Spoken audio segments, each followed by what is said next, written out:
جی السلام علیکم ناظرین، آج ایک اور نئے موضوع کے ساتھ حاضر ہیں۔ آج ہم بات کر رہے ہیں مرزا غالب کی شاعری میں غم کے عناصر۔ غالب کی شاعری کے بارے میں کہا جاتا ہے کہ غالب کی شاعری میں غم ایک بنیادی تخلیقی تجربہ ضرور ہے، مگر اس کے باوجود غالب کی شاعری امید آفرینی کی حامل ہے۔ مرزا غالب کی شاعری کو اردو میں ایک درخشاں ستارے کی سی حیثیت حاصل ہے۔ انہوں نے شاعری میں ایک نئی جان ڈال دی اور نئے نئے موضوعات اردو شاعری کو عطا کیے۔ ان کی شاعری میں ہمیں جگہ جگہ پہ فلسفیانہ خیالات ملتے ہیں، کیونکہ غالب ایک فلسفی ذہن کے مالک تھے جنہوں نے زندگی کو اور زندگی کے مسائل کو ایک نئے انداز سے سمجھنے کی کوشش کی۔ انہوں نے اردو غزل کو فکر و تخیل، وسعت اور انداز بیان کی جو ندرت عطا کی ہے، اس سے ہماری تغزل اور شعریت کو نئے نئے پیمانے میسر آئے۔ ان کے فلسفیانہ خیال نے اردو شاعری کو ایک نئی سمت عطا کی۔ غالب زندگی کے شاعر ہیں اور زندگی کی خوبصورتیوں اور حسن جمال کے شاعر ہیں، اور اگر اس سے بڑھ کر بات کی جائے تو غالب آرزو جمال کے شاعر ہیں۔ اگرچہ ان کی طبیعت میں نشاط کا پہلو نمایاں تھا، لیکن حالات زمانہ نے ان کی ہر خواہش کو نامکمل رکھا، اور اسی وجہ سے ان کی شاعری میں ہمیں غم اور الم کے وہ تصورات نظر آتے ہیں کہ جن کو اگر اکٹھا کیا جائے تو غالب کا ایک فلسفہ غم ترتیب دیا جا سکتا ہے۔ مگر اس فلسفہ غم کی بھی مختلف فکری جہتیں ہمارے سامنے آتی ہیں، اور اگر یہ کہا جائے تو غلط نہ ہوگا کہ غالب نے غم اور الم کے بارے میں جو کچھ ہمارے سامنے رکھا ہے وہ غالباً اردو شاعری میں پہلی بار ادا کیا گیا ہے۔ ڈاکٹر عبدالرحمن بجنوری غالب کے فلسفہ غم پر تشریح کرتے ہوئے کہتے ہیں کہ مرزا غالب ان تابوت بردوش فلسفیوں میں نہیں ہے جو زندگی کو ماتم خانہ اور اہل دنیا کو اہل جنازہ خیال کرتے ہیں۔ بجنوری نے غالب کے ذوق فنا اور موت کی خواہش کو تصوف کے مسئلے فنا اور بقا کے ساتھ ملا کر دیکھنے کی کوشش کی ہے، کیونکہ فلسفہ وحدت الوجود کا پہلا جو سبق ہے وہ یہی ہے کہ ما سوا اور خدا صرف طور پر جدا ہے، اور بعد الموت یہ جدائی ختم ہو جاتی ہے۔ یعنی خدا اور خدا کے ما سوا جو ہیں وہ صرف اس زندگی میں جدا ہے، اور انسان کے مرنے کے بعد وہ جدائی جو ہے وہ ختم ہو جاتی ہے۔ جیسے ایک شعر میں کہا ہے کہ عشرت قطرہ ہے دریا میں فنا ہو جانا، درد کا حد سے گزرنا ہے دوا ہو جانا۔ ایک اور جگہ پہ کہتے ہیں نظر میں ہے ہماری جادہ راہ فنا غالب، کہ یہ شیرازہ ہے عالم کے اجزائے پریشاں کا۔ غالب اس ہستی کو المیہ تجربہ قرار دیتے ہیں۔ غم جو ہے ان کے نزدیک زندگی کی ایک لازمی شے ہے، اور زندگی کا پھل بھی غالب کے نزدیک جو ہے وہ پھل غم ہے۔ غالب کہتے ہیں کہ نقش فریادی ہے کس کی شوخی ہے تحریر کا، کاغذی ہے پیرہن ہر پیکر تصویر کا۔ اس خیال کو انہوں نے مختلف انداز سے بیان کیا ہے۔ کبھی وہ دل اور غم کا رشتہ ظاہر کرتے ہیں کہ جب تک دل جو ہے احساس کا مرکز ہے، زندہ رہتا ہے، تو غم کے ساتھ اس کا تعلق رہتا ہے، چاہے وہ غم زمانے کا ہو، روزگار کا ہو یا عشق کا ہو۔ تو غالب کہتے ہیں غم اگرچہ جاں گسل ہے، یہ بچیں کہاں کے دل ہے، غم عشق گر نہ ہوتا غم روزگار ہوتا۔ غالب کے نزدیک غم برداشت کرنا ہی دراصل انسان کا اصل کام ہے۔ اگر یہ غم انسان کے بجائے کسی اور چیز کو لاحق ہو جاتا تو کیا ہوتا؟ تو غالب کہتے ہیں رگ سنگ سے ٹپکتا وہ لہو کہ پھر نہ تھمتا، جسے غم سمجھ رہے ہو وہ اگر شرار ہوتا۔ غالب کے نزدیک زندگی اور غم دراصل دو ایک ہی چیزوں کو بیان کرنے کے انداز ہیں۔ ان چیزوں سے جو ہے ہم نجات نہیں پا سکتے۔ جب تک ہم زندہ ہیں غم جو ہے وہ ہمارے ساتھ لگا ہوا ہے۔ اسی وجہ سے ہر حال میں ہمیں زندگی میں غم کو برداشت کرنا ہے۔ تو غالب کہتے ہیں قید حیات و بند غم اصل میں دونوں ایک ہیں، موت سے پہلے آدمی غم سے نجات پائے کیوں۔ ایک اور جگہ پہ کہتے ہیں غم ہستی کا اسد کس سے ہو جز مرگ علاج، شمع ہر رنگ میں جلتی ہے سحر ہونے تک۔ اپنی ذات کے حوالے سے مرزا غالب نے جو ایک جمالیاتی علم نگاری کی ہے، وہ اردو کا ایک بہترین سرمایہ قرار دیا جا سکتا ہے۔ غم ذات کے حوالے سے مرزا کے اشعار میں ہمیں ایک قسم کی ان کی زندگی کی طرف بھی اشارہ ملتا ہے۔ غالب کہتے ہیں نئے گل نغمہ ہوں نہ پردہ ساز، میں ہوں اپنی شکست کی آواز۔ اس کے علاوہ غالب غم ذات کے علاوہ غم روزگار کو بھی ایک تسلیم شدہ حقیقت تصور کرتے ہیں۔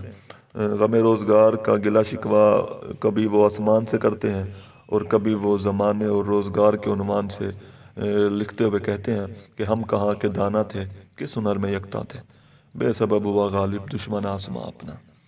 ایک اور جگہ پہ کہتے ہیں جاتی نہیں خلش علم روزگار کی، اے آسماں ہوا وہ تیرا انقلاب کیا۔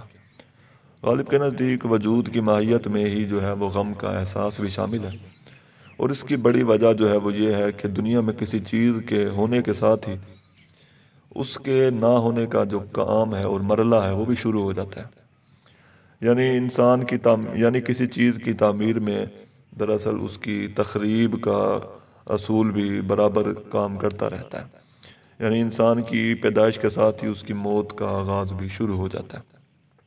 ان کے نزدیک یہ تعمیر اور ترتیب جو ہے یہ کوئی مستقل چیز نہیں ہے بلکہ یہ عارضی ہے، اور اس کی تہہ میں اور بنیاد میں ہمیں جو ہے اصل میں تخریب نظر آتی ہے۔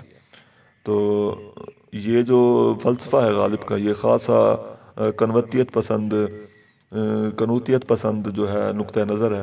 تو غالب کہتے ہیں میری تعمیر میں مضمر ہے ایک صورت خرابی کی، ہیولہ بر کے خرمن کا ہے خون گرم دہکاں کا۔ تو مرزا کے ہاں جو دنیا کی بے ثباتی کا جو ایک روایتی سا مضمون ہے وہ ہمیں زیادہ نظر نہیں آتا، لیکن زندگی کے جو فانی ہونے کا احساس ہے وہ ان کی شاعری کا ایک جمالیاتی جو ہے ایک بنیادی عنصر ہے۔ زندگی کے فنا ہونے میں جو ہے وقت کی یاد کا پایا جانا بہت زیادہ ضروری ہے، ناگزیر ہے۔ غالب کو یاد ماضی بھی ستاتی ہے اور دنیا کی بے ثباتی کا غم بھی غالب کی شاعری میں ہمیں نظر آتا ہے، لیکن یہ جو یاد ماضی ہے یہ اتنی زیادہ نمایاں نہیں ہوتی غالب کی شاعری میں جتنی گزرے ہوئے ایام کا غم ہمیں ان کی شاعری میں نمایاں نظر آتا ہے۔ تو غالب کہتے ہیں سب کہاں کچھ لالہ و گل میں نمایاں ہو گئیں، خاک میں کیا صورتیں ہوں گی کہ پنہاں ہو گئیں۔ ایک اور جگہ پہ کہتے ہیں مقدور ہو تو خاک سے پوچھوں کہ اے لئیم تو نے وہ گنج ہائے گرام آیا کیا کیا۔ غالب کے ہاں ایام رفتہ کا غم بھی ہے اور ساتھ ساتھ دنیا کے حسین ترین چہروں کی مٹی میں مل جانے کا ماتم بھی ہے۔ جہاں وہ گزرے ہوئے ایام کا غم مناتے ہیں اور یہ گزرے ہوئے ایام ہمیں ان کی زندگی کے ساتھ گہرا تعلق رکھتے ہوئے نظر آتے ہیں، کیونکہ غالب کے آغاز شباب کے جو دن تھے وہ بڑی عیش اور عشرت کے دن تھے، اور پھر انہی عیش اور عشرت والے دنوں کو وہ ساری زندگی یاد کرتے رہے۔ ان کے ماضی کا جو ایک رشتہ تھا وہ دلی کے ماضی سے بھی وابستہ تھا، اگرچہ غالب کی دلی سے وہ وابستگی نہ تھی جیسی مصطفی کو، سودا کو اور میر تقی میر کو تھی، مگر اس کے باوجود غالب جو ہے وہ دلی سے محبت کرتے ہیں اور کہتے ہیں ہے اب اس معمورے میں کہتے غم الفت اسد، ہم نے یہ مانا کہ دلی میں رہیں کھائیں گے کیا۔ تو یاد ماضی کے حوالے سے بہت سارے اشعار ایسے پیش کیے جا سکتے ہیں جس میں ان کے عیش رفتہ کا نوحہ سنائی دیتا ہے۔ تو غالب کہتے ہیں وہ فراق اور وہ وصال کہاں، وہ شب و روز ماہ و سال کہاں۔ تو شیخ محمد اکرام غالب کے اسی غم کے نظریے پر روشنی ڈالتے ہوئے کہتے ہیں کہ مرزا غالب کے حزن و ملال کی ظاہری وجہ ان کے شخصی مایوسیاں اور ناکامیاں تھیں، لیکن اس کا بنیادی سبب اس دور کی کرب انگیز فضا میں ڈھونڈنا چاہیے۔ تو یعنی کہنے کی بات یہ ہے کہ مرزا غالب کی جو ذاتی ناکامیاں اور مایوسیاں تھیں وہ دراصل اس شکست خوردہ معاشرے کا ایک ثمر تھیں، کیونکہ ہندوستان میں اسلامی حکومت نے جس تہذیب و تمدن کے باغ کو پروان چڑھایا تھا، مرزا اسی باغ سے تعلق رکھتے تھے، مگر جس وقت مرزا غالب کی پیدائش ہوئی تو وہ باغ جو ہے اس پہ خزاں چھا رہی تھی، اور غالب کی شاعری میں ہمیں ماحول کی تاریکی اور شخصی مایوسیاں جو ہیں وہ اس طرح ملی ہوئی نظر آتی ہیں کہ انہیں علیحدہ علیحدہ کرنا مشکل ہے۔ تو غالب کہتے ہیں، ظلمت کدے میں میرے شب غم کا جوش ہے، ایک شمع ہے دلیل سحر سو خاموش ہے۔ ایک اور جگہ پہ کہتے ہیں، داغ فراق صحبت شب کی جلی ہوئی، ایک شمع رہ گئی ہے سو وہ بھی خاموش ہے۔ تو غالب کی شاعری میں ہمیں ایک گھٹن اور تنگی کا احساس بھی ملتا ہے، اور اس کی وجوہات ساری کی ساری داخلی اور ذہنی ہیں، اور ان کا مادیت سے کوئی تعلق نہیں ہے، یعنی مادی طور پہ وہ کسی تنگ جگہ پہ قید نہیں تھے، اور نہ ہی وہ ایسے کسی تنگ گلی یا محلے میں رہتے تھے، بلکہ اس سے مراد ان کے ناخوشگوار حالات تھے جس کا وہ شکار تھے، جس کے تحت انہیں احساس ہوتا تھا کہ ان کی ذات اور شخصیت جو ہے وہ کسی ایسی جگہ پر قید ہے جہاں پہ تنگی اور گھٹن ہے۔ تو غالب کو یہ احساس جو ہے وہ ہمیشہ رہتا تھا، شاید وہ ایسا احساس تھا اور وہ کہنا چاہتے تھے لیکن وہ نہیں کہہ سکتے تھے۔ تو غالب کو اس بات کا غم تھا کہ وہ جو کچھ کہنا چاہتے ہیں وہ نہ کہہ پائیں گے۔ تو ممتاز حسین غالب کے اسی فلسفے پر تبصرہ کرتے ہوئے کہتے ہیں، چونکہ غالب تمام تر غم کا شاعر نہ تھا بلکہ نشاط زیست کا جوش اور حسرت بھی لیے ہوئے تھا، تو ان سب کے باوجود غالب کو ہم مکمل طور پہ غم پسند یا علم پسند شاعر قرار نہیں دے سکتے۔ وہ زندگی کے اور کائنات کی خوبصورتی کے شیدائی تھے، اور زندگی سے وہ اس کا آخری قطرہ تک نچوڑ لینا چاہتے تھے۔ عملی زندگی میں اگرچہ وہ ایک خوش باش انسان تھے، شوخی اور ظرافت ان کا ایک شیوا تھا، اس لیے غالب کے شاگرد حالی انہیں حیوان ظریف کہتے ہوئے نظر آتے ہیں، اور انتہائی مشکل حالات میں بھی وہ زندہ دلی کا دامن نہیں چھوڑتے۔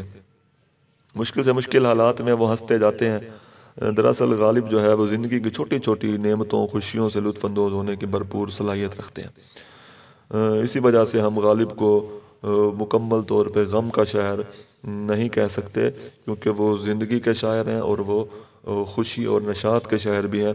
تو اس حوالے سے ان کے چند اشعار ملاحظہ کیجئے کہ در پر رہنے کو کہا اور کہہ کے کیسا پھر گیا، جتنے عرصے میں میرا لپٹا ہوا بستر کھلا۔ ایک اور شعر میں کہتے ہیں، چاہتے ہیں خوب رویوں کو اسد، آپ کی صورت تو دیکھا چاہیے۔ شکریہ۔